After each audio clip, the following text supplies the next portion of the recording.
Hello student, this is again Sheetal Rajput from easy maths inspiration. बेटा, हमने आपसे बोला था डिटर्मिनेंट और मैट्रिक्स की वीडियो बनाते हुए अगर आपको कोई भी डाउट आता है डेट या मैट्रिक्स में, आप पूछ सकते हैं, मुझे कमेंट बॉक्स डाल सकते हैं, मुझे पर्सनल मैसेज भी कर सकते हैं।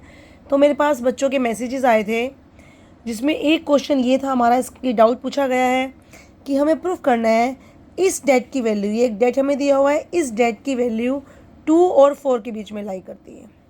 ठीक है बेटा, बिल्कुल भी डिफ़िकल्ट नहीं होता, डेट के क्वेश्चंस बहुत इजी होते हैं। आपने कुछ नहीं करना, आपने इस डेट को कैलकुलेट करना है, इवेल्युएट करना है। तो हम R1 के लॉन्ग एक्सपेंड करें, किसी के लॉन्ग भी कर सकते हैं। 1 आएगा, ये कैंसिल हुआ, ये कैंसिल हुआ, कितना आएगा यहाँ से 1, और ये minus minus sine square x, तो क्या हो जाएगा प्लस साइन स्क्वायर एक्स।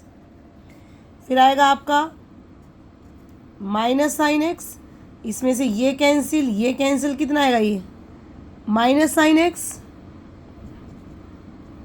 और यहाँ से minus minus plus plus sine x. Then 1 आएगा आपका आगे, प्लस 1। अब यहाँ से देखिए, जब इसके लॉन्ग एक्सपेंड करेंगे, ये कैंसिल, कितना आ जाता है हमारे पास, देखिए ध्यान से, साइन स्क्वायर एक्स प्लस 1। ये मल्टीप्लाई करेंगे, फिर ये मल्टीप्लाई करेंगे, तो you will have sine square x plus 1। ये तो कैंसिल होके 0 हो गया, तो व्हाट विल आई हैव, ये तो मेरे पास 2 आ गई, 2 1 प्लस साइन स्क्वायर एक्स। ये सबको समझ आ रहा है। इसके बाद ध्यान से देखिए बेटा, जब भी ऐसा कुछ क्वेश्चन है ना, वैल्यू 2 और 4 के बीच में आती है या कैसे भी, और साइन कोस आए, तो आपको याद रखना है साइन की वैल्यू किससे किसके बीच में लाई करती है। आपको पता है साइन एक्स की वैल्यू -1 से 1 के बीच में लाई करती है, लेकिन साइन स्क्वायर एक्स की वैल्यू क्या करेगी, स्क्वायर में नेगेटिव तो होते नहीं है। जब स्क्वायर करते हैं तो कहाँ से बीच में लाई करती है स्क्वायर की वैल्यू, 0 से 1 के बीच में, इजंट इट। मुझे इसका पता लगाना है, ये डेट की वैल्यू ये आ गई ना, मुझे डेट प्रूफ करना है कि ये 2 और 4 के बीच में है। यहाँ तक पहुँचेंगे, साइन स्क्वायर एक्स की वैल्यू 0 से 1 के बीच में। अब बताइए 1 प्लस साइन स्क्वायर एक्स की वैल्यू किससे किसके बीच में आएगी, दोनों तरफ 1 ऐड कर दीजिए, इधर भी 1 ऐड किया, इधर भी 1 ऐड किया। इसकी वैल्यू 1 से 2 के बीच में, पूरी वैल्यू ये है, 2 से मल्टीप्लाई कर दीजिए। इनइक्वालिटी सॉल्व की होंगी ना बेटा आपने 11वीं क्लास में भी, यही तो हमारा डेट है। तो डेट की वैल्यू किससे किसके बीच में आ गई, 2 से 4 के बीच में। ठीक है, इजी क्वेश्चन है, कोई भी क्वेश्चन डेट का इस तरह से आएगा, डेट आपने सॉल्व करनी है। ठीक है, एक क्वेश्चन और आता है ऐसा है कि प्रूफ दैट, डेट दी हुई है, एनसीईआरटी का क्वेश्चन है, proof that this is independent of theta, या वो थीटा में है, या ये आ जाए it is independent of x. ऐसे करके कुछ एक क्वेश्चन आपके एनसीईआरटी में भी है, उसमें मुझे डेट सॉल्व करनी होती है, सारे थीटा गायब हो जाते हैं। ठीक है, अब एक क्वेश्चन बच्चों ने ये पूछा, हाँ ये क्वेश्चन अच्छा है कि if these are the vertices of equilateral triangle with each side equal to A units, तो ये प्रूफ करना है। तो आपको पता है एरिया ऑफ इक्विलेटरल ट्रायंगल क्या होता है, area of equilateral triangle is √3/4 into A square, this is the formula. अब इक्विलेटरल ट्रायंगल के हमें तीनों वर्टेक्स दिए हुए, तो अगर मैं डेट को यूज़ करूँ तो कितना हो जाएगा, हाफ x1, बताया था ना आपको, x1 y1, x2 y2, x3 y3, 1 1 1, ये एरिया ऑफ ट्रायंगल आ जाता है। यहाँ तक समझ आ रहा है। इसके बाद इसे कैंसिल भी हो जाएगा, 2 आ जाएगा, 2 की इधर multiply, 2 x1 x2 x3 y1 y2 y3 1 1 1। अब यहाँ तक आप सबको समझ में आ गया होगा। अब इस 2 की ना, देखो इसमें प्रूफ में तो 2 है नहीं, 2 अंदर है, तो ये आप थोड़ी प्रॉपर्टी याद रखना। जब डेट के, जब आपने मैट्रिक्स पढ़ा, मैट्रिक्स के अंदर किसी नंबर से मल्टीप्लाई करते हैं तो हर एलिमेंट में मल्टीप्लाई करते हैं, लेकिन जब डेट के अंदर मल्टीप्लाई करते हैं किसी भी एक एलिमेंट से, बेटा याद रखना, किसी भी एक रो या किसी भी एक कॉलम में करते हैं, मीन्स मुझे एक बार ही मल्टीप्लाई करनी है, क्योंकि अगर मैं इसको कैलकुलेट करूँगी बाद में 2 से एक ही बार तो मल्टीप्लाई हो रही होगी ना।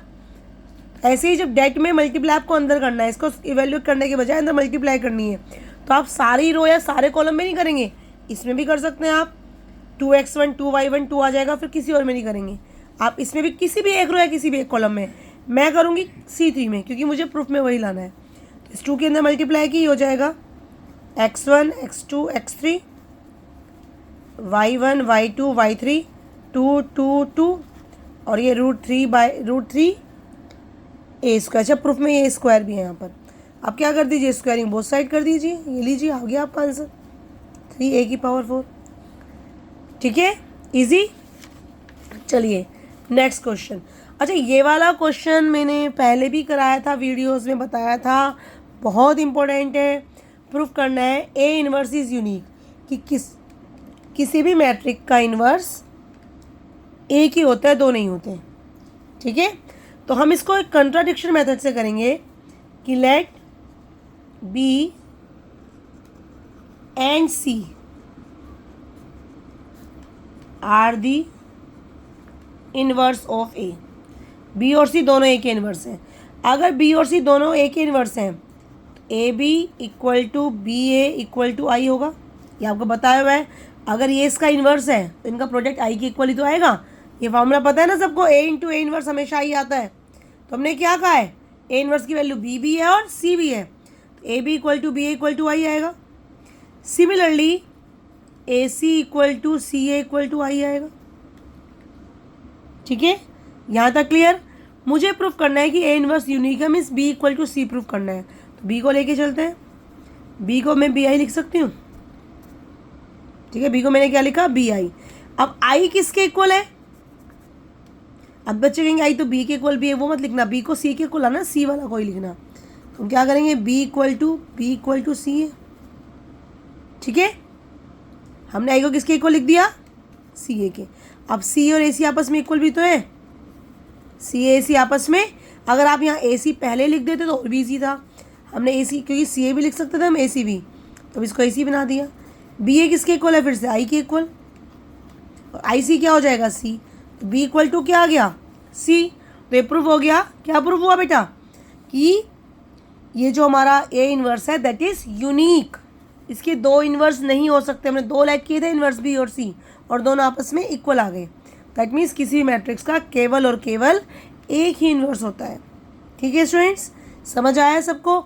और भी अगर आपके डाउट होते हैं मैट्रिक्स जेड को लेकर तो आप मुझे भेजिए, हम इनको जरूर सॉल्व करेंगे। Keep on practising. Till then goodbye students.